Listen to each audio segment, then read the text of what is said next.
Okay, good evening everyone. जैसा कि आप सभी को पता है कि हम ज्यामिति के कुछ कॉन्सेप्ट्स के बारे में पढ़ रहे हैं। यदि हम अभी तक के पढ़े हुए कॉन्सेप्ट की बात करें तो हमने एक तो रेखाएं एवं कोण, उनके सभी कॉन्सेप्ट पढ़ लिए हैं, और त्रिभुज और चतुर्भुज, इनसे संबंधित भी हमने लगभग सभी कॉन्सेप्ट पढ़ लिए हैं। पिछली क्लास में हमने एक नया टॉपिक स्टार्ट किया था जो कि था वृत्त या फिर सर्कल। इससे रिलेटेड कुछ कॉन्सेप्ट अब हम आज की क्लास में पढ़ेंगे। हालांकि स्टार्ट ये पिछली क्लास में ही हो गया था। तो पिछली क्लास में हमने क्या क्या पढ़ा?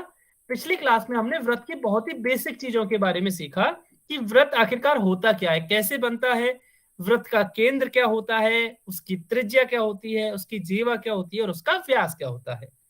इन सब चीजों के बारे में हमने पिछली क्लास में पढ़ लिया था। ठीक है, तो अभी क्या करेंगे? अब हम एक क्वेश्चन सॉल्व करते हैं पिछली क्लास पर बेस्ड, जैसे कि हम हर क्लास में करते हैं। सभी को आंसर पोल सेक्शन में देना है। कोई भी बच्चा चैट में अपना आंसर नहीं लिखेगा। क्वेश्चन क्या है? देखिए, क्वेश्चन तो बहुत ही आसान है कि उस वृत्त की त्रिज्या निकालनी है यदि हमें वृत्त की सबसे बड़ी जीवा, ध्यान रखना है जीवा की लंबाई दे रखी जो कि सबसे बड़ी है 8 सेंटीमीटर है। इस केस में आपको वृत्त की त्रिज्या बतानी है कि वृत्त की त्रिज्या क्या होगी। सभी बच्चे आंसर करेंगे।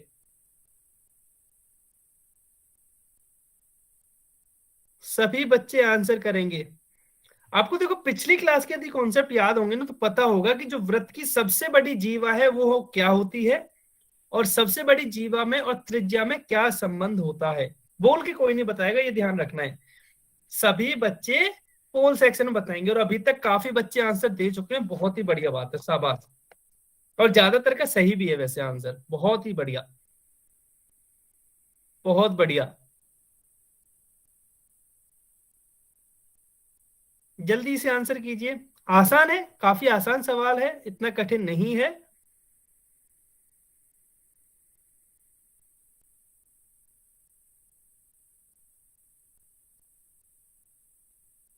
बहुत बढ़िया, काफी बच्चे आंसर कर चुके हैं। बहुत बढ़िया। लास्ट 25 सेकंड और वेट करते हैं। राजकुमार के नाम से जो भी बच्चा है आपको ना चैट में अपना आंसर नहीं लिखना, ठीक है? तो सभी बच्चे केवल पोल सेक्शन में ही आंसर करेंगे।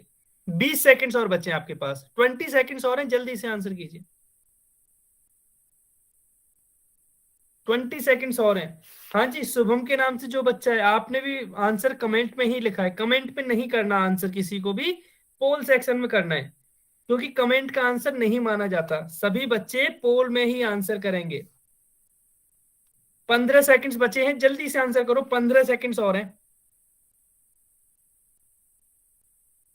10 सेकंड्स, 10 सेकंड्स है आपके पास। Last 5 seconds. 5, 4, 3, 2, 1। समय समाप्त। चलिए अब हम इस क्वेश्चन को डिस्कस कर लेते हैं। देखिए हमें क्या दे रखा है?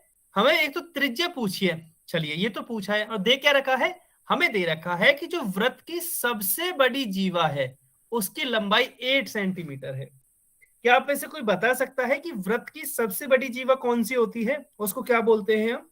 व्यास सर। व्यास, बिल्कुल सही बात है। ये हमने पिछली क्लास में पढ़ा था कि जो वृत्त की सबसे बड़ी जीवा है वो होती है व्यास, या फिर इंग्लिश में हम इसको डायमीटर भी कहते हैं।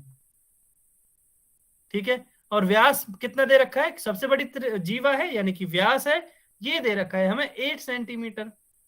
और हमसे पूछा गया त्रिज्या। अब त्रिज्या और व्यास में तो हमें आसान पता है कि क्या संबंध होता है, कि जो त्रिज्या है वह व्यास की आधी होती है, वह डायमीटर की आधी होती है। तो डायमीटर कितना है? 8, इसका आधा मतलब बटे 2, तो ये हो जाएगा 4 सेंटीमीटर। तो जो त्रिज्या है या जो रेडियस है वो हो जाएगी 4 सेंटीमीटर, यानी कि ऑप्शन ए हमारा करेक्ट आंसर है। ठीक है, सभी को समझ में आया कि यस और नो? जल्दी से कमेंट में लिख के बताइए। सभी को समझ में आया? यस और नो सभी बच्चे कमेंट में लिख के बताएंगे ताकि हम आगे बढ़ें फिर। बहुत बढ़िया, सभी को आ गया ना? बहुत ही बढ़िया। चलिए चलिए फिर आज का हम पहला कॉन्सेप्ट स्टार्ट करते हैं। अच्छा, ये बहुत ही आसान है। हमें व्रत के कुछ अलग अलग भागों की बात करेंगे। तो इसमें है व्रत के अभ्यंतर और बहिर्भाग। अब बहिर्भाग और अभ्यंतर क्या होता है? इंग्लिश में हम इसको इंटीरियर और एक्सटीरियर कहते हैं। देखिए क्या होता है ये, कि जो व्रत का अंदर का भाग है उसको हम व्रत का अभ्यंतर कहते हैं। व्रत का जो अंदर का भाग होता है उसको हम अभ्यंतर कहते हैं। अच्छा, ये है आसान, लेकिन ये शब्द आपको याद रखने हैं। अगर आप हिंदी मीडियम में है तो आपको अभ्यंतर याद रखना है। अगर आप इंग्लिश मीडियम में है तो आपको इंटीरियर याद रखना है। इंटीरियर ऑफ सर्कल या व्रत का अभ्यंतर। क्या होता है कि मान लो ये कोई व्रत है, ठीक है, ये कोई व्रत है। अब कोई भी व्रत ना किसी सरफेस को, जैसे मान लो आपने कोई व्रत अपनी कॉपी में बनाया, एक पेज पर बनाओगे, तो वह उस पेज को तीन भागों में बांटता है। कैसे कैसे बंटते हैं वो तीन भागों में? यहाँ आप बना के देखिए, ऐसे बनेगा। मान लो ये पूरा जो आपको स्क्रीन दिख रही है वो आपके कॉपी का पेज है जहां आपने ये व्रत बनाया है। अब इसने तीन भाग कैसे बांटे हैं कि एक तो व्रत के अंदर वाला भाग, ठीक है, और एक हो सॉरी एक ये अंदर वाला भाग, और एक हो गया खुद व्रत।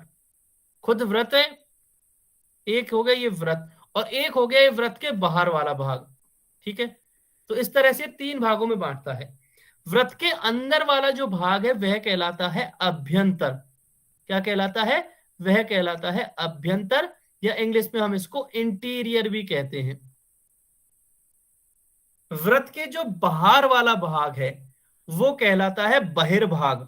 वो कहलाता है बहिर्भाग, मतलब बाहर का हिस्सा, बहिर्भाग, या इंग्लिश में हम इसको एक्सटीरियर भी कहते हैं, ठीक है। अब आपको लगेगा कि सर व्रत पर हो इसको क्या बोलते हैं? तो कोई भी बिंदु अगर व्रत पर होता है तो हम उसको बोलते हैं कि व्रत के ऊपर स्थित है। व्रत के ऊपर, ठीक है। तीन हिस्सा हो गए, अभ्यंतर, व्रत के ऊपर, और बहिर्भाग, ठीक है। अच्छा, अब इसमें जैसे ये हम देख सकते हैं, ये जो डार्क किया हुआ जो एरिया है वो क्या कहलाएगा? वो कहलाएगा व्रत का अभ्यंतर, क्योंकि यह व्रत के अंदर की साइड है। ये अभ्यंतर हो गया। अब बाहर की बात करते हैं। तो मान लो ये व्रत है, तो इसके बाहर का हिस्से पूरा, तो आप पूरा जितना बड़ा ले सकते हो वो पूरा ही व्रत का बहिर्भाग कहलाएगा। क्या कहलाएगा? व्रत का बहिर्भाग कहलाएगा, या एक्सटीरियर कहलाएगा। ये हो गया। तो इस तरह से हम यहां से ये कह सकते हैं कि जो व्रत है वह जहां भी बना होता है, चाहे वह किसी कॉपी पे बना हो, चाहे वह किसी बोर्ड पे बना हो, कहीं भी बना हो, वह उसको तीन हिस्सों में बांटता है, तीन भागों में बांटता है। कौन कौन से तीन भाग हैं? व्रत का अभ्यंतर यानी कि इंटीरियर हो गया व्रत का एक, तो दूसरा हो गया व्रत खुद हो गया, और तीसरा हो गया व्रत का बहिर्भाग। तो अभ्यंतर तो ये हो गया इसके अंदर के साइड वाला है जिसको हम इंटीरियर भी कहते हैं, ठीक है। और ये व्रत का ये हो गया जो व्रत बना हुआ है, और इसी तरह ये जो एरिया है व्रत के बाहर का वाला उसको हम बोलते हैं व्रत का बहिर्भाग या एक्सटीरियर। आया समझ में सभी के? सभी बच्चे बताएंगे समझ में आया, यस और नो? कमेंट में लिख के बताना, अनम्यूट करके मत बताना। तीन भाग कौन कौन से हैं? अंदर वाला अभ्यंतर है, बाहर वाला बहिर्भाग है, और एक व्रत खुद है। चलिए, अगर ये समझ में आया है तो क्वेश्चन करते हैं। देखिए क्वेश्चन बहुत ही आसान है। Question number 107। आंसर किसी को भी चैट में नहीं करना, तो मैं क्या कर रहा हूं, मैं चैट को ही बंद कर रहा हूं। सभी को इसका आंसर पोल सेक्शन में करना है। मैंने चैट बंद कर दिया, आंसर पोल सेक्शन में करना है। क्वेश्चन क्या है? एक वृत्त है, उस पर एक बिंदु है पी। आपको बताना है कि वह पी बिंदु कौन सी जगह है वृत्त में। सभी बच्चे इसका आंसर पोल में देंगे, बोल के कोई भी आंसर नहीं बताएगा। कोई भी बच्चा बोल के आंसर नहीं बताएगा। बहुत बढ़िया, आंसर आना स्टार्ट हो गया है, और सभी बच्चों का अभी तक तो सही है। बहुत बढ़िया, शाबाश, बहुत ही बढ़िया। सभी बच्चे आंसर करेंगे, सभी बच्चे आंसर करेंगे।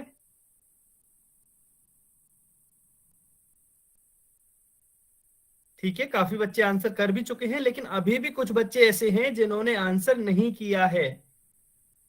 सभी बच्चे आंसर करेंगे। लास्ट 20 सेकंड्स और रुकते हैं। 20 सेकंड्स और हैं आपके पास, 20 सेकंड और रुकते हैं। 15 सेकंड्स और बचे हैं। 15 सेकंड्स,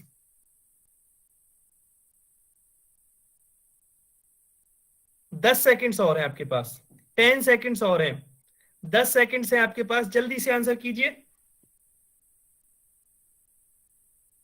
लास्ट 5 सेकंड्स, 5 4 3 2 1, समय समाप्त। चलिए, हाँ जी, काफी बच्चों ने एकदम सही आंसर किया है। देखिए ये हमें क्लियर दिख रहा है ना, ये तो व्रत के ऊपर ही स्थित है। अगर व्रत के ऊपर स्थित है तो हम ये कहेंगे कि बिंदु P व्रत पर स्थित है। बिंदु P व्रत पर स्थित है, तो ऑप्शन सी हमारा करेक्ट हो जाएगा। ये तो काफी आसान था, व्रत के ऊपर है तो व्रत पर स्थित है। ठीक है, तो इस तरह से ऑप्शन सी हमारा करेक्ट होगा।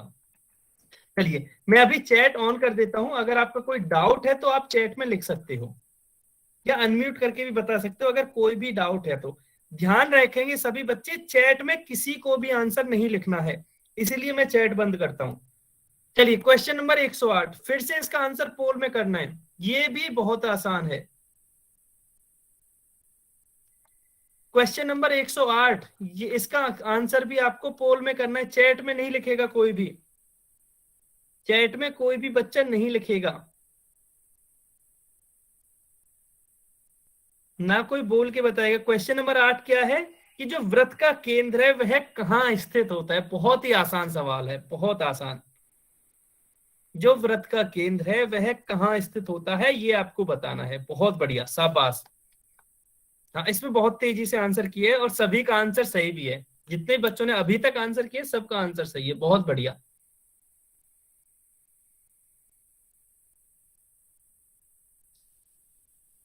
बहुत बढ़िया।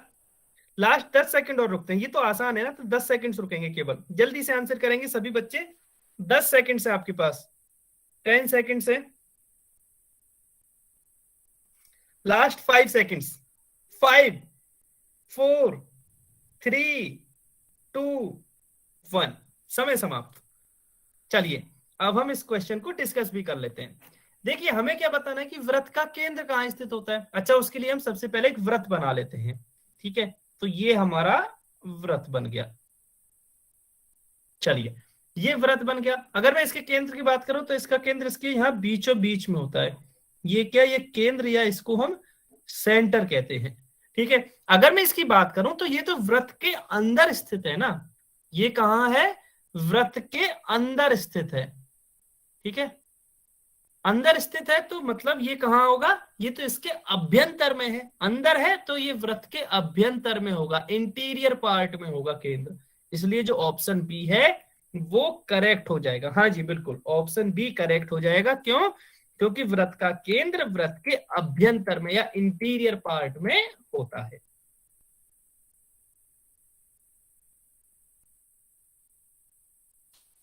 ठीक है, ये आया समझ में यहां तक? सभी बच्चे बताएंगे समझ में आया, यस और नो, यस और नो, ये समझ में आया सभी के? बहुत बढ़िया, समझ में आया है ना, बहुत ही बढ़िया। चलिए, अब हम अगला टॉपिक स्टार्ट करते हैं, जिसमें हम चाप के बारे में बात करेंगे। जिसमें हम किसके बारे में, चाप के बारे में बात करेंगे कि आखिरकार चाप होती क्या है। और चाप भी फिर दो तरह की होती है, एक तो दीर्घ चाप, एक लघु चाप। इंग्लिश में एक मेजर आर्क और एक माइनर आर्क। आर्क मतलब चाप। अब दीर्घ का मतलब क्या होता है, दीर्घ का मतलब होता है बड़ा, बड़ा या बड़ी, और लघु का मतलब छोटा। ठीक है, ये मतलब जो चाप है वो दो तरह के होते हैं, एक बड़ा चाप और एक छोटा चाप। बड़े चाप को बोलते हैं दीर्घ चाप और छोटे चाप को बोलते हैं लघु चाप। चलिए, सबसे पहले तो चाप होता क्या है। देखिए, ये आपको थोड़ा सा ध्यान रखना है कि व्रत पर स्थित कोई भी आप दो बिंदु ले लीजिए। हाँ जी, अंकित कालवा के नाम से जो बच्चा, आपका कोई डाउट है क्या? अंकित के नाम से जो बच्चा है, अगर नहीं है तो आप अपने आप को म्यूट कर लीजिए प्लीज। हाँ, बहुत बढ़िया। ठीक है, देखिए, व्रत पर स्थित आप कोई भी दो बिंदु ले लीजिए, कोई भी दो बिंदु। ठीक है, अब उनके बीच का जो व्रत का ही भाग होगा ना, उसको हम चाप कहते हैं। व्रत पर कोई भी दो बिंदु लीजिए और उनके बीच का जो व्रत का भाग होगा वही चाप कहलाएगा। अब इसका मतलब क्या है, इसको एक डायग्राम समझ लेते हैं। मान लो ये एक व्रत है। ठीक है, मान लो ये क्या है, ये एक व्रत है। अब इस पर हमें कोई भी दो बिंदु ले सकते हैं, तो मैंने क्या किया, एक बिंदु P लिया, एक बिंदु Q लिया। ठीक है, अब इन दोनों के बीच का जो भाग है, व्रत का हिस्सा है, वह चाप कहलाता है। जैसे ये नीचे वाला हिस्सा, तो ये भी चाप कहलाएगा, ये लाल वाला जो दिख रहा है। अब आपको लगेगा कि सर ये तो लाल वाला थोड़ी नहीं, ये भी तो इन दोनों के बीच का हिस्सा है वृत्त का, तो क्या यह भी चाप कहलाएगा? बिल्कुल, यह भी चाप कहलाएगा, ये भी चाप कहलाएगा। ठीक है, ये जो हिस्सा है वो भी चाप कहलाएगा। तो ये नीचे वाला लाल वाला हिस्सा भी चाप है और जो हरा वाला है वह भी चाप है। अगर ये दोनों चाप है तो फिर इसमें अंतर क्या है? ठीक है, इसमें अंतर क्या है इन दोनों में? जो लाल रंग से दिखाई गई है उस चाप में और जो हरे रंग से दिखाई गई है उस चाप में अंतर क्या है, उसको हम देखेंगे। लघु है और ऊपर वाला दीर्घ है। हाँ जी, बिल्कुल बिल्कुल सही बात है, उसके बारे में हम अभी पढ़ते हैं। उससे पहले एक चीज देख लेते हैं कि जो भी व्रत होता है, यह जो चाप होती है, कोई सा भी चाप ले लो आप, ये वाला, यह व्रत को दो भागों में बांट देता है ना, व्रत को दो भागों में बांट देता है। देखिए, अगर मैं ऐसे देखूं तो एक हिस्सा तो ये रह गया व्रत का, ठीक है, और एक हिस्सा ये रह गया, या आप ऐसे भी देख सकते हो एक हिस्सा ये रह गया, या फिर आप इसको दूसरी तरह से भी देख सकते हो कि व्रत का एक हिस्सा तो ये वाला है, ये जो लाल रंग से दिखाया गया है, और दूसरा हिस्सा है ये हरे वाला। ठीक है, अच्छा मैं इसको ऐसे टेढ़ा मेढ़ा क्यों बना रहा हूं? ताकि आपको दिख जाए। ये टेढ़ा मेढ़ा होगा नहीं, ये होगा बिल्कुल सही सीधा ही। टेढ़ा मेढ़ा मैं इसको इसलिए बना रहा हूं ताकि आपको मोबाइल स्क्रीन पर दिख जाए। ठीक है, तो ये चाप को क्या, चाप क्या है? जो व्रत को दो भागों में बांटता है। ठीक है, अब यहां से देख सकते हैं, एक तो ये भाग हो गया और एक ये भाग हो गया। अगर मैं नीचे वाले को देखूं, ये है छोटा भाग। ठीक है, ये क्या है? इस व्रत का छोटा भाग है, और जो ऊपर वाला है ये क्या है? इसका बड़ा भाग है। ठीक है, अब यहां देखोगे अगर आप, तो ये इन दोनों बिंदुओं के बीच का ही तो हिस्सा है, इन दोनों बिंदुओं के बीच का हिस्सा है। अगर मैंने ऊपर से लिया ये, तो ये तो बड़ा भाग मिला, अगर मैंने इसको नीचे से लिया तो ये छोटा भाग मिला। ठीक है, अब ये जो बड़ा भाग है यही चाप कहलाता है, जो दोनों के बीच का हिस्सा है ना, दोनों बिंदुओं के बीच का, चाहे ऊपर से लो चाहे नीचे से लो, दोनों ही चाप कहलाते हैं। लेकिन जो बड़ा वाला भाग है उसको हम दीर्घ चाप कहते हैं, उसको क्या कहते हैं? दीर्घ चाप। और जो छोटा वाला हिस्सा है उसको हम, छोटा है तो इसलिए लघु चाप कहते हैं। ठीक है, अगर मैं इंग्लिश में बात करूं तो दीर्घ को बोलते हैं मेजर और चाप को बोलते हैं आर्क, तो ये को मेजर आर्क, और लघु को बोलते हैं माइनर। तो ये नीचे वाली हो गई माइनर आर्क, ARC, तो माइनर आर्क। ठीक है, तो इस तरह हम यहां से देख सकते हैं कि जो ये है ये दीर्घ चाप है, और जो ये नीचे वाली है वह लघु चाप है। ठीक है, जो बड़ा भाग है उसको दीर्घ चाप कहते हैं, जो छोटा भाग है उसको हम लघु चाप कहते हैं, माइनर आर्क कहते हैं। ठीक है, चलिए ये बताइए, पहले ये समझ में आया चाप क्या होती है? चाप कुछ नहीं, बस एक व्रत का ही एक हिस्सा होता है, व्रत का ही एक हिस्सा होता है। हाँ अच्छा, सभी को समझ में आया ना? बहुत बढ़िया, शाबाश। व्रत का ही एक हिस्सा होता है, अगर वह छोटा है तो उसको लघु चाप कहेंगे, अगर वह बड़ा वाला हिस्सा है तो उसको हम दीर्घ चाप कहेंगे। ठीक है, अब ये तो ये हो गया। अब क्वेश्चन ये आता है कि गणित में हम इसको दर्शाते कैसे हैं, दिखाते कैसे हैं कि छोटा कौन सा है बड़ा कौन सा है, उसको हम लिखते कैसे हैं? लिखने का मतलब क्या है? जैसे दो चीजें बराबर है, मान लो P और Q बराबर है, तो गणित में हम कैसे लिखते हैं उसको? P बराबर Q। ठीक है, इस तरह से लिखते हैं तो बराबर का चिन्ह होता है। इसी तरह चाप को भी दर्शाने का एक तरीका है, उसके बारे में देख लेते हैं कि जो दीर्घ चाप है ना PQ, ठीक है, जब भी आप दीर्घ चाप को लिखोगे तो उसके बीच में आपके पास कोई बिंदु दिया हुआ जरूर होगा। जैसे यहां दीर्घ चाप है तो यहां एक R बिंदु दे रखा है, तो हम क्या लिखेंगे इसको? PRQ। ठीक है, ये तो PRQ हो गया, और इसके साथ साथ हम ये वाला साइन और लगा देंगे, ये वाला साइन और लगा देंगे। इसका मतलब है कि ये चाप है, ये क्या है? चाप है या आर्क है। ठीक है, ऊपर यहां देख सकते हो PRQ के ऊपर इस तरह की एक निशान और लगा देंगे, और यही निशान ये दिखाता है कि ये जो PRQ है वह एक चाप है। ठीक है, अच्छा अब आपको लगेगा कि सर फिर ये नीचे वाले लघु चाप को कैसे लिखेंगे? देखिए, लघु चाप को तो डायरेक्ट लिख देते हैं इस तरह से, लघु चाप को तो डायरेक्ट इस तरह से लिख देते हैं। ठीक है, अब इसका मतलब क्या है? देखिए यहां से अंतर समझने की कोशिश कीजिए कि केवल आपको ये लिखा हुआ दिखे, ठीक है, दो ही पॉइंट के बीच के ऊपर लिखे तो ये होगा लघु चाप। ठीक है, अब दीर्घ क्या होगा? दीर्घ ये होगा कि इनके बीच में ना एक और वो होगा पॉइंट, जैसे यहां R है तो ये हो गया PRQ चाप। ठीक है, ये क्या हो गया, पी आर क्यू चाप। तो इसको हम कहेंगे कि ये है इसका दीर्घ चाप या मेजर आर्क। आया समझ में? सभी बच्चे बताएंगे मेजर और माइनर का मतलब समझ में आया? मेजर माइनर को हम ऐसे ही लिख देते हैं डायरेक्ट ही। मेजर के लिए हमें एक बिंदु चाहिए होता है बीच में। ठीक है, मेजर के लिए हमें एक बिंदु चाहिए होता है कि बीच में कौन सा बिंदु है। ठीक है, चलिए अब क्वेश्चन ये आएगा कि सर ये तो आपने बता दिया, लेकिन क्या ऐसा हो सकता है कि ये दोनों चाप कभी बराबर हो जाएं? बिल्कुल हो सकता है। कई बार ऐसा भी होगा कि जब जो लघु चाप है और जो दीर्घ चाप है वो बराबर हो जाए, तो ध्यान रखना है कि उस केस में हम उनको दीर्घ और लघु चाप नहीं बोलते। अगर दोनों चाप बराबर हैं तो फिर क्या मिलेगा? फिर तो हमें अर्धवृत्त ही मिल जाएगा ना। यदि वृत्त के दोनों चाप बराबर हो जाए तो प्रत्येक जो हिस्सा मिलेगा उसको हम अर्धवृत्त कहते हैं। उसको अर्धवृत्त या फिर सेमी सर्कल कहते हैं। अर्धवृत्त या फिर सेमी सर्कल कहते हैं। ठीक है, क्योंकि दोनों बराबर हो गए। अब बराबर हो गए तो इसमें से कोई छोटा और बड़ा रहा ही नहीं। अगर छोटा और बड़ा नहीं रहा तो हम उसको दीर्घ और लघु नहीं बोल सकते। तो फिर क्या बोलेंगे?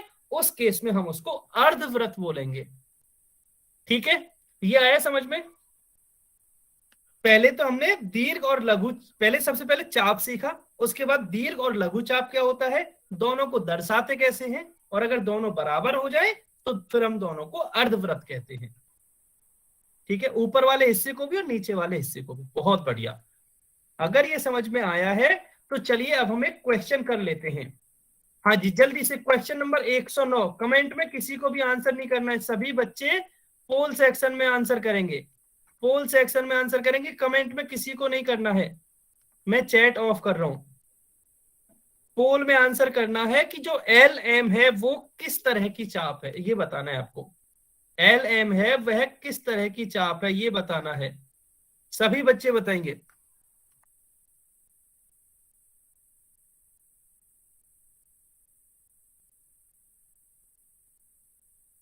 बहुत बढ़िया, शाबाश। काफी बच्चे आंसर कर चुके हैं, अभी तक तो सभी का आंसर सही है। बहुत ही बढ़िया, शाबाश। सभी बच्चे आंसर करेंगे, ये बहुत ही आसान है। तो लास्ट 15 सेकंड रुकते हैं इसमें हम, इसमें ज्यादा कठिनाई है नहीं। 15 सेकंड वेट करते हैं, सभी बच्चे आंसर करेंगे। 10 सेकंड बचे आपके पास। 10 सेकंड से जल्दी से आंसर कीजिए। 10 सेकंड से आपके पास। Last 5 second. 5, 4, 3, 2, 1। समय समाप्त। चलिए बहुत बढ़िया। इसमें काफी बच्चों ने एकदम सही आंसर किया है। देखिए एल एम की बात हो रही है ना, एक तो दो ही अक्षर है, ठीक है, और यार हाईलाइट भी करके दिखा रखा है ना नीले वाला हिस्सा, ये तो छोटा हिस्सा है। ये तो छोटा वाला हिस्सा है, तो ये लघु चाप कहलाएगा। ये छोटा वाला हिस्सा है तो ये लघु चाप कहलाएगा। ठीक है, तो इसलिए जो ऑप्शन बी है वह हमारा करेक्ट आंसर हो जाएगा। ऑप्शन बी हमारा करेक्ट आंसर हो जाएगा। ठीक है, तो ये तो आसान था। अब आता है क्वेश्चन नंबर 110। क्वेश्चन नंबर 110, इसका आंसर भी आपको पोल सेक्शन में करना है।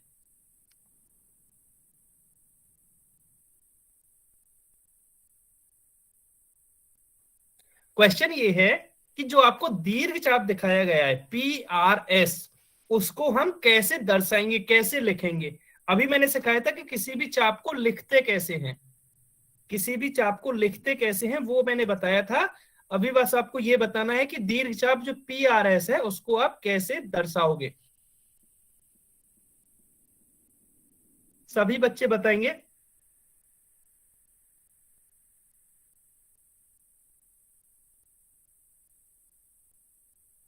बहुत बढ़िया, बहुत बढ़िया। काफी बच्चे आंसर कर चुके हैं, बहुत ही बढ़िया, शाबाश।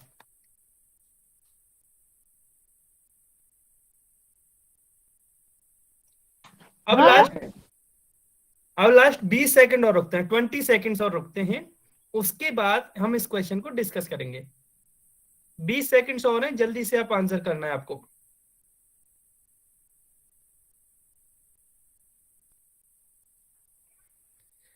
ठीक है, 10 सेकंड्स बचे हैं आपके पास, 10 सेकंड्स, जल्दी से आंसर कीजिए, 10 सेकंड्स और बचे हैं आपके पास, 5 सेकंड्स, 5, 4, 3, 2, 1, समय समाप्त। ठीक है, अच्छा काफी बच्चों ने इसमें भी सही आंसर किया है, जो कि बहुत ही अच्छी बात है, शाबाश, बहुत बढ़िया, काफी बच्चों ने एकदम सही आंसर किया है।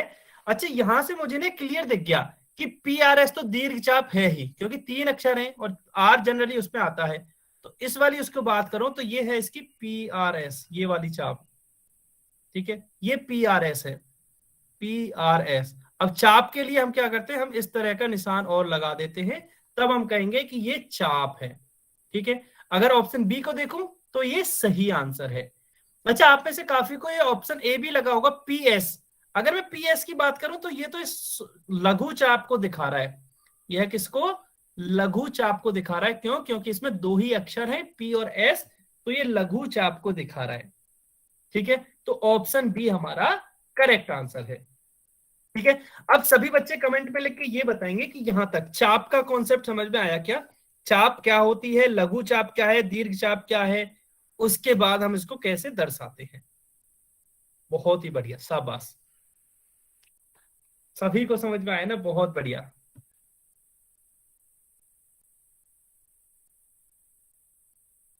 चलिए, अगर सभी को समझ में आया है तो अब हम अगला कॉन्सेप्ट स्टार्ट करते हैं। देखिए अभी हमने क्या पढ़ा, चाप, चाप भी 2 तरह की थी, लघु और दीर्घ। अब हम पढ़ेंगे वृत्तखंड, वृत्तखंड भी 2 तरह का होता है, दीर्घ और लघु, वही 2 तरह, लेकिन उससे पहले हमें वृत्तखंड पढ़ना है। देखिए ये भी बहुत ही आसान है। ठीक है, इसमें क्या है कि जीवा तथा प्रत्येक चाप के मध्य के क्षेत्र को, जीवा तथा प्रत्येक चाप के मध्य के क्षेत्र को वृत्तखंड कहते हैं। पहले वृत्तखंड समझते हैं। देखिए यहां से तो सीधा सही है ना, वृत्तखंड मतलब वृत्त प्लस खंड, मतलब वृत्त का ही एक हिस्सा वृत्तखंड कहलाता है, सिंपल सा, वृत्त का ही एक हिस्सा वृत्तखंड कहलाता है।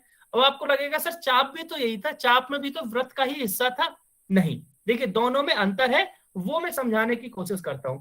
अगर मैं इसकी बात करूं तो मान लो 2 बिंदु ये लिए हमने, 2 बिंदु यदि हमने ये लिए P और Q, तो P तो ये हो गया, Q ये हो गया। अगर मैं चाप की बात करूं तो PQ चाप तो ये वाली है ना, वृत्त वाला जो हिस्सा है, सॉरी ये वाला है, ये है इसकी चाप, मैंने ग्रीन कलर से जो दिखा रहा हूं, जिसको मैं टेढ़ा मेढ़ा बनाया है, जिगजैग जिसको बनाया, ये है इसकी चाप। लेकिन अगर मैं P और Q को पहले तो मिला दूं, ठीक है, ऐसे मिलाया बिल्कुल सीधी लाइन से, ये मिलाया तो इस तरह ये वृत्त को 2 भागों में बांट रहा है। कैसे, एक तो ये नीचे वाला हिस्सा और दूसरा क्या है, दूसरा हो गया इसका ये ऊपर वाला हिस्सा। ठीक है, अब ये जो भी कोई भी जीवा, तो यहां से सिंपल सा कॉन्सेप्ट ये है कि कोई भी जीवा वृत्त को 2 भागों में बांटती है। जैसे यहाँ जीवा क्या है, PQ एक जीवा है, उसने वृत्त को 2 भागों में बांटता है, वह दोनों ही भाग वृत्तखंड कहलाते हैं। तो ये भी वृत्तखंड है, ये भी क्या है, वृत्तखंड, इंग्लिश में इसको सेगमेंट कहते हैं, और ये भी वृत्तखंड है। फिर दोनों में अंतर क्या है, जैसे चाप में किया था दीर्घ और लघु, सेम कॉन्सेप्ट यहां है।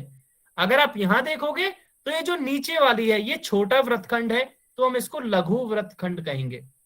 ठीक है, और जो ऊपर वाला है ये बड़ा वृत्तखंड है, तो हम इसको दीर्घ वृत्तखंड कहेंगे। ठीक है, तो एक हो गया लघु वृत्तखंड और एक हो गया दीर्घ वृत्तखंड। ठीक है, वृत्तखंड भी 2 प्रकार के हो गए, ये दीर्घ हो गया और नीचे वाला लघु हो गया। ठीक है, ये कौन सा हो गया, ये दीर्घ वृत्तखंड और ये हो गया लघु वृत्तखंड। हाँ जी, बड़ा और छोटा, वही लघु का मतलब छोटा, ये छोटा वाला हिस्सा है वृत्त का। ठीक है, तो ये हो गया लघु वृत्तखंड, ये इसका बड़ा वाला हिस्सा है इस वृत्तखंड का, तो इसलिए ये दीर्घ वृत्तखंड। आया समझ में। देखिए चाप अलग थी, चाप में केवल वृत्त का ही हिस्सा लेते थे हम, चाप में हम केवल इतना ही हिस्सा लेते थे ये वाला, जबकि वृत्तखंड में हम ये यहां से इसको इस तरह से मिलाते हैं और ये पूरा एरिया आता है, वो वृत्तखंड कहलाता है। ठीक है, चाप तो वृत्त का ही एक हिस्सा थी, जबकि वृत्तखंड उसके अंदर के हिस्से को बताता है।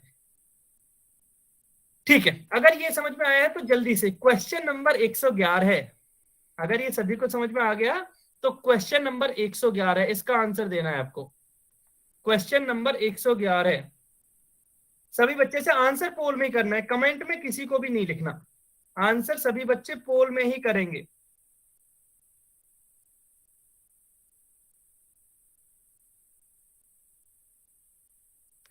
सभी बच्चे आंसर करेंगे। क्वेश्चन क्या है, आपको ये बताना है कि व्रत कि दिए गए व्रत, हाँ अच्छा यहां मैं इसको थोड़ा सा एक्सप्लेन कर देता हूं। देखिए जो व्रत खंड है वो जीवा के द्वारा ही बनाया जाता है, तो आपको ये बताना है कि इनमें से ऐसा कौन सा युग्म सही है जो पहले तो जीवा दिखाए और उसके बाद उस जीवा के द्वारा बनाया गया व्रत खंड दिखाए, उसके द्वारा बनाया गया व्रत खंड दिखाए। अब आपको ना इनसे कंफ्यूजन हो सकता है कि ये व्रत खंड के नाम कैसे दे रखे हैं, तो आप पहले खुद से सॉल्व करने की कोशिश कीजिए, फिर मैं आपको इसको और अच्छी तरह से एक्सप्लेन भी कर दूंगा। तो इसमें ऐसे घबराने की बात नहीं है, पहले आप खुद से कोशिश कर लीजिए।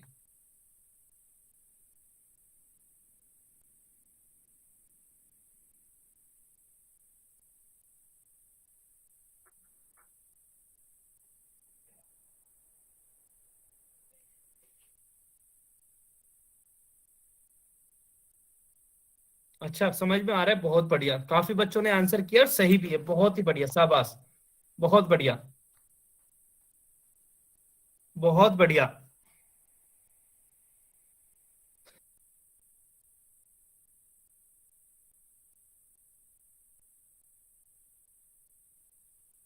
अच्छा काफी बच्चे आंसर दे चुके हैं, बहुत ही बढ़िया। इसमें भी लास्ट 30 सेकंड रुकते हैं, क्योंकि इसमें थोड़ा सा आपको देखना है सोचना है, तो 30 सेकंड रुकते हैं, मैं इसको इरेज कर देता हूं ताकि आपको क्लियर दिखे। 30 सेकंड से आपके पास, आपको इसका आंसर करना है, 30 सेकंड से आपके पास। सभी बच्चे आंसर करेंगे, अभी काफी कम बच्चों ने आंसर किया है, सभी बच्चे आंसर करेंगे।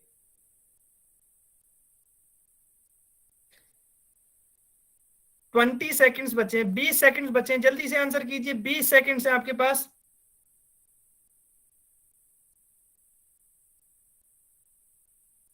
15 सेकंड से, 15 सेकंड्स आर रिमेनिंग, 15 सेकंड्स और हैं, जल्दी से आंसर करो। 10 सेकंड्स बचे हैं, 10 सेकंड्स बचे हैं आपके पास।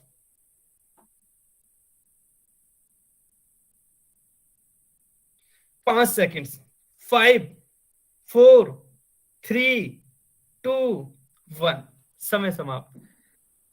अच्छा चलिए इसको देख लेते हैं। देखिए इसमें मिला जुला आंसर आया है, आधे बच्चों ने बोला है कि ऑप्शन ए सही है, आधों ने बोला है कि ऑप्शन बी सही है, सी और डी तो गलत है। चलिए एक चीज तो आपने सही से नोटिस करी कि सी और डी तो गलत है। चलिए हम यह चारों को डिस्कस करेंगे आराम से। देखिए सबसे पहले जीवा क्या है, ए बी, तो पहले हम ए बी जीवा देखते हैं, कौन सी जीवा, ए बी ए जीवा हो गई, ठीक है, जीवा तो सही है, चलिए ठीक है। और क्या है इसके बाद, ए बी एफ ई, ये इसका क्या है, व्रत खंड। तो ए से लेके मैं पहले बी तक गया तो ये वाली लाइन आ गई, ठीक है। अब बी से लेके एफ तक गया, ए बी एफ, एफ को एफ से लेके ई तक गया, तो ए बी एफ, ये तो ये वाला वो बल रहा है, ये वाला हिस्सा, जबकि ये इसका पूरा व्रतखंड नहीं है। क्यों नहीं है, क्योंकि इसमें ये जो नीचे वाला हिस्सा ये बच गया। अगर इसके साथ जी भी इंक्लूड कर लेते, मतलब अगर ये होता ए बी एफ जी ई, अगर ये होता तो ये इसका पूरा व्रतखंड हो जाता। कैसे कि हम ए से जाते, ए से लेके बी, बी से लेके एफ, एफ से लेके पहले हम जी जाते फिर ई आते, तो ये फिर पूरा हिस्सा आ जाता, फिर ये पूरा हिस्सा आ जाता, तो हम कहते सही है।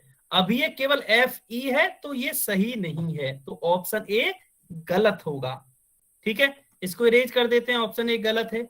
अब ऑप्शन बी देखते हैं, ई एफ, तो ई एफ इसकी कोई जीवा है क्या, हाँ जी ई एफ बिल्कुल इसकी एक जीवा है, ये इसकी जीवा हो गई, ठीक है। और वो क्या है इसका व्रतखंड, ई एच एफ जी, चलिए चेक करते हैं कि क्या ये इसका, तो ई से लेके एच तक गए, ये वाला हिस्सा आ गया ई एच, एच के बाद एफ गए, ये वाला हिस्सा आ गया, और एफ के बाद जी गए, बिल्कुल ये पूरा हिस्सा आ गया, और यही इसका व्रतखंड है, यही क्या है इसका व्रतखंड है, ठीक है। इसका मतलब जो जीवा ई एफ है इसके लिए व्रतखंड सही है, ऑप्शन बी एकदम करेक्ट आंसर है। अच्छा बाकी को भी देख लेते हैं, आपको लगेगा कि चलो बी तो आपने बता दिया, सी और डी को भी देख लो। देखो एडी, तो एडी, चलो एडी हम इसको अगर जीवा मान लें तो ए आई डी, ए से लेके आई गए और डी, तो ये तो इसका एक खंड हुआ ही नहीं ना, ये तो इसका एक कोई भी खंड हुआ ही नहीं, ठीक है, ये तो पूरा, ये तो वृत्तखंड है ही नहीं ए आई डी, तो ये तो गलत हो गया। इसी तरह आप ऑप्शन डी में देखोगे तो बी आई सी भी इसका कोई वृत्तखंड नहीं है, क्योंकि वह केवल इतने से हिस्से को दिखा रहा है, वह केवल इतने से हिस्से को दिखा रहा है, और ये इसका कोई भी वृत्तखंड नहीं है। इसलिए ऑप्शन सी और डी तो गलत हो जाएंगे, ऑप्शन बी हमारा सही आंसर होगा। बताइए समझ में आया, ऑप्शन बी सही आंसर कैसे होगा? सभी बच्चे बताएंगे यस और नो, समझ में आया ऑप्शन बी कैसे होगा?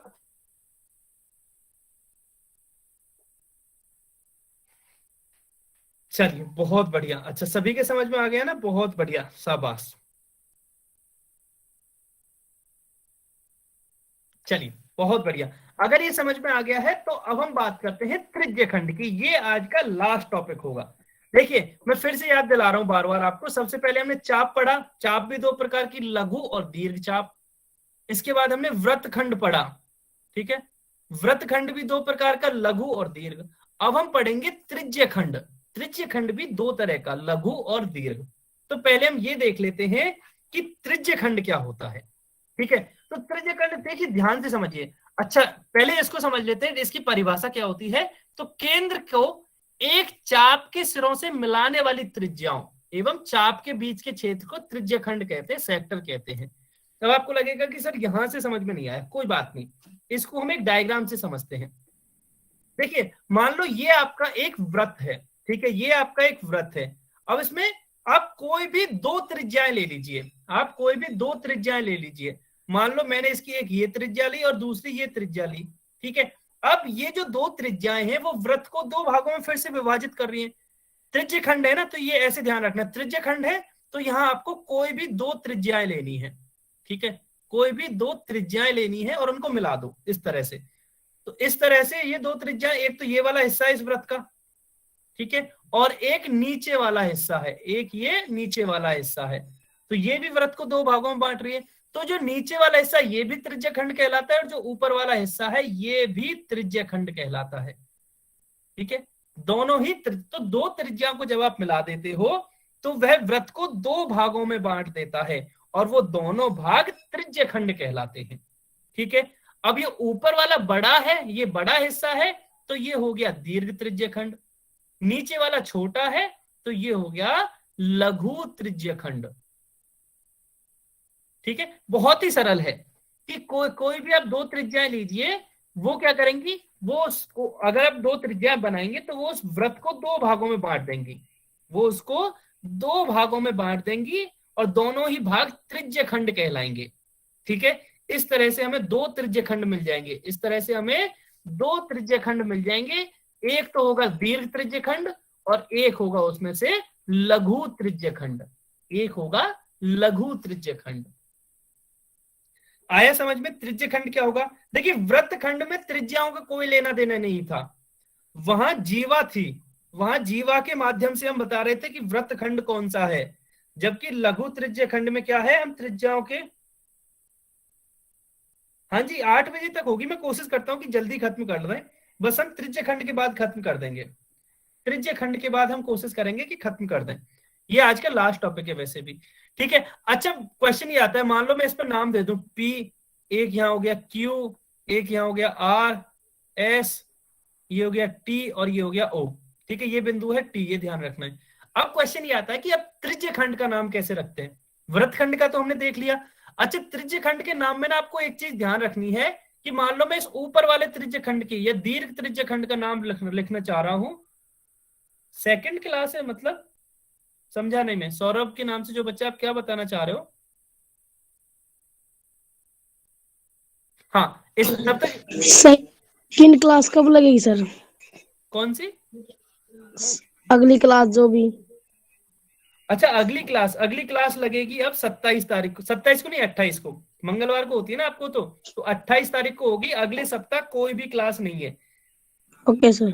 हाँ जी अगली, अच्छा नेट खत्म तो कोई बात नहीं, 5 मिनट और रुक जाओ, 5 मिनट की और वो है, 5 मिनट और कर लेते हैं, ठीक है, अब इसका देखो नाम कैसे लिखते हैं, जैसे ये दीर्घ त्रिज्य खंड है ना, अब किसी भी त्रिज्य खंड का नाम कैसे लिखते हैं, यहां से स्टार्ट करो, जहां से स्टार्ट करोगे ना नाम वहीं एंड होना चाहिए, उसी उस पर खत्म होना चाहिए।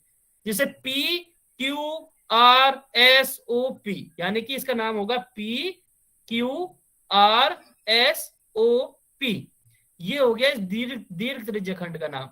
अब हमें पहचानेंगे कैसे कि त्रिज्य खंड है।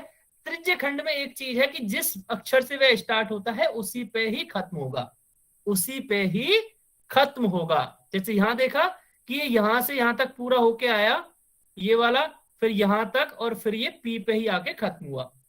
जबकि वृत्तखंड में ऐसा नहीं था, अगर वृत्तखंड ये होता तो केवल इतना होता, लास्ट का अक्षर पी नहीं होता। त्रिज्य खंड है तो इसमें लास्ट का अक्षर पी भी आएगा। ठीक है, अब मैं इसको अरेंज करके मैं आपसे जल्दी से पूछता हूं, ये है पी ओ एस और मान लो ये टी है, इस लघु त्रिज्य खंड का नाम बताइए जल्दी से, आप कमेंट में लिख के लघु त्रिज्य खंड का नाम बताइए जल्दी से। सभी बच्चे बताएंगे, इस लघु त्रिज्य खंड का नाम बताइए, क्या होगा?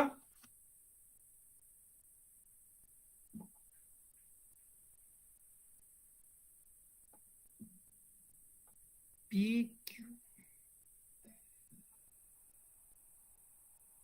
Okay, POSTP। बिल्कुल। प्रिंस कुमार के नाम से जो बच्चा है उन्होंने कमेंट में सही लिखा है, और जो सुशील के नाम से बच्चा है उन्होंने बोल के सही बताया है। ठीक है, अच्छा काफी बच्चे इसमें क्यू भी लिख रहे हैं, क्यू तो कहीं है ही नहीं ना, अब क्यू कहां से लेके आए, क्यू तो इसमें कहीं है ही नहीं। बिल्कुल, देखिए मैंने यही तो बताया, आप किसी भी अक्षर से स्टार्ट कर लीजिए, मान लो यहां से स्टार्ट करो तो पी ओ एस टी, और फिर उसी अक्षर पर खत्म होना चाहिए पी, तो ये हो गया P O S T P. ठीक है, अब आपको लगेगा कि सर आप इधर क्यों गए, हो सकता है हम पी से ऐसे भी तो पढ़ सकते थे ना, P T S O P, तो ये भी सही है, P T S O P, आप ये भी लिख सकते हो, दोनों ही एक ही त्रिज्य खंड को दिखा रहे हैं। पी के बाद जरूरी नहीं आप ओ की साइड जाओ, आप टी की साइड भी जा सकते हो, तो P T S O P. आया समझ में? सभी बच्चे बताएंगे यस और नो, ये समझ में आया क्या? सभी बच्चे बताएंगे, अगर समझ में आया है तो हम एक दो क्वेश्चन सॉल्व कर लेते हैं और आज की क्लास फिर खत्म करेंगे। ठीक है, नाम में कोई भी कंफ्यूजन नहीं होना चाहिए, सभी ध्यान रखेंगे। चलिए, समझ में आया है तो क्वेश्चन नंबर 112 जल्दी से आंसर कीजिए, क्वेश्चन नंबर 112। ठीक है, मैं चैट बंद कर रहा हूं ताकि आप चैट में आंसर नहीं लिख पाओ। क्वेश्चन नंबर 112, आपको क्या बताना है, पहले तो ये बताना है कि जो त्रिज्य खंड है कौन कौन सी त्रिज्याओं से मिलकर बना है, दो त्रिज्याओं से मिलकर बना होगा, और वो दोनों त्रिज्या पहचाननी है, और उनके द्वारा बनाया गया त्रिज्य खंड, तो वह कौन सा युग्म सही होगा इनमें से, ये आपको बताना। इसमें समय लगेगा, इसमें थोड़ा सा समय लगेगा, आप पूरा समय दीजिए और इसका आंसर सही से आंसर करने की कोशिश कीजिए। इसमें जल्दबाजी में कोई आंसर नहीं करेगा,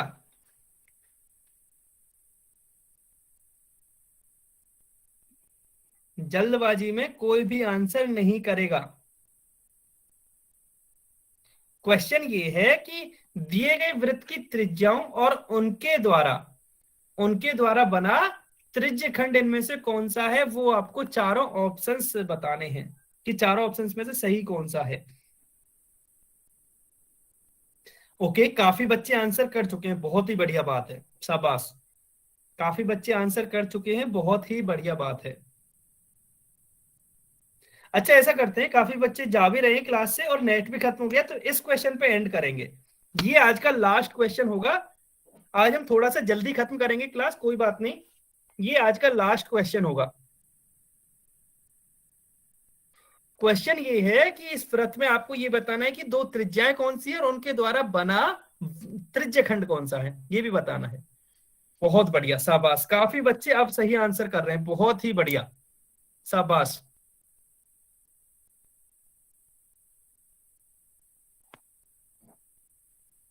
लास्ट 20 सेकंड्स और रखते हैं, 20 सेकंड्स और है आपके पास, जल्दी से आंसर कीजिए।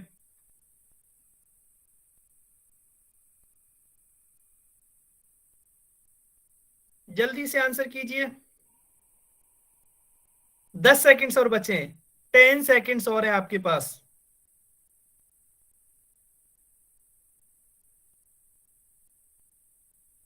5 सेकंड्स, 5, 4, 3, 2, 1, समय समाप्त। ठीक है, चलिए अब हम इसको डिस्कस कर लेते हैं। तब तक मैं चैट ऑन कर रहा हूं, अगर आपको चैट पे कोई डाउट लिखना है तो लिख सकते हो, आंसर भले ही मत लिखना। देखिए हमें क्या बताना है, व्रत की त्रिज्याएं, तो स्टार्टिंग की जो दो हैं, दो चीजें हैं, वो त्रिज्याएं हैं, और तीसरा जो है वो क्या है, त्रिज्यखंड। इस तरह से बताना है। देखिए ए ओ, तो ओ ए, ठीक है, ओ ए तो इसकी एक त्रिज्या हो गई। दूसरा क्या है, डीई। अच्छा डीई तो इसकी त्रिज्या नहीं है, डी तो इसका सॉरी इसका जीवा है, इसकी क्या है, डीई जीवा है, ये तो त्रिज्या है ही नहीं। ठीक है, तो इसका मतलब ऑप्शन ए तो ऐसे ही गलत हो जाएगा, ऑप्शन ए तो ऐसे ही गलत हो जाएगा। अब ऑप्शन बी पे आते हैं, डी, अच्छा इसमें भी डी आ गया वापस से, तो डी तो इसकी त्रिज्या है ही नहीं, जबकि हमें त्रिज्याएं बतानी थी पहले तो दो, तो ये भी ऑप्शन बी भी गलत हो जाएगा, ऑप्शन बी भी गलत हो जाएगा। अब ऑप्शन सी की बात करते हैं। ऑप्शन सी में क्या है, ए ओ, तो ए से लेके ओ तक, हाँ जी ये इसकी एक त्रिज्या है। ओ बी, ओ बी, अच्छा ये भी एक इसकी त्रिज्या है। अब त्रिज्या खंड का नाम क्या है, ए ओ बी सी ए, तो ए से स्टार्ट करते हैं, ए ओ बी, बी से लेके सी, और सी से लेके ए। हाँ जी बिल्कुल, ये इस वाले त्रिज्य खंड को दिखा रहा है, इसका मतलब जो ऑप्शन सी है उसमें सही है। स्टार्टिंग की दो त्रिज्याएं हैं, और इन दोनों त्रिज्याओं से बना ये त्रिज्य खंड है, इन दोनों त्रिज्याओं से बना क्या है, ये त्रिज्य खंड है। ठीक है, अब इसी तरह डी भी चेक कर लेते हैं, डी क्या है, एसी, तो अच्छा एसी तो इसकी कोई त्रिज्या है ही नहीं, एसी भी इसकी एक जीवा ही होगी, एसी कोई त्रिज्या नहीं है, तो ऑप्शन डी भी गलत होगा। इसका मतलब जो ऑप्शन सी है वो हमारा एकदम करेक्ट आंसर है, क्योंकि उसमें ए और ओ भी तो उसकी दो त्रिज्याएं हैं, और इन दोनों त्रिज्याओं के द्वारा बना हुआ जो त्रिज्य खंड है वो है ए ओ बी सी ए। ठीक है, ये इनका त्रिज्य खंड हो जाएगा, तो इस तरह से ऑप्शन सी हमारा करेक्ट आंसर होगा। ठीक है, हाँ जी, किसी का कोई डाउट है, सुमन जांगरा के नाम से जो बच्चा आपने हैंड रेज किया है, कोई डाउट है क्या? सर ये जी पॉइंट है, ये क्यों नहीं है? ये लिख सकते थे, देखिए अगर नहीं लिखा तो भी कोई प्रॉब्लम नहीं है अभी, क्योंकि ये तो बीच में आ रहा है ना। अगर आप सी से ए तक जाओगे तो पूरा हिस्सा ये आ ही गया। अगर आप इसको लिखते तो भी सही था, ए ओ बी सी जी ए, तो भी ये सही था। ठीक है, ओके सर, अगर ओके सर। नहीं है तो भी कोई बात नहीं, एंड पॉइंट जरूरी है, ए पॉइंट वापस से आना जरूरी है, अगर बीच में से एक आध मिसिंग है तो कोई इश्यू नहीं है। ठीक है, ओके, तो फिर आज की क्लास यहीं तक थी। अगर आपको कोई डाउट है तो आप अपने डाउट पूछ सकते हो, अगर कोई डाउट नहीं है तो बस क्लास यहीं तक थी। Okay, bye bye, bye everyone, bye bye.